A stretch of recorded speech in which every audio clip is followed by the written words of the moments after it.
Niché entre la vallée de la Breille et le ruisseau de Saint-Almire, Grez-sur-Roc jouit d'un emplacement idéal pour observer les étoiles.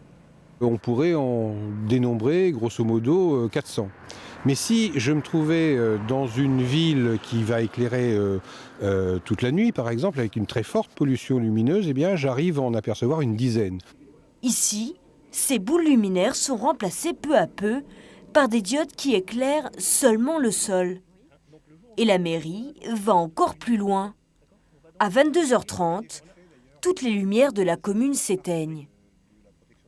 Premier bilan, 5 000 € d'économie. Et la sécurité est augmentée. S'il n'y a pas d'éclairage dans les villes, les gens vont moins vite. On a eu un cambriolage alors qu'on avait allumé le village. Un soir qu'il y avait un dîner ici, les voleurs, ils n'ont pas besoin de piles quand c'est allumé. Alors que sinon, en pleine nuit, une pile, on la voit facilement. Mais l'impact positif de cette initiative se remarque aussi sur la santé. Notre corps a besoin d'être dans une alternance de lumière et d'obscurité.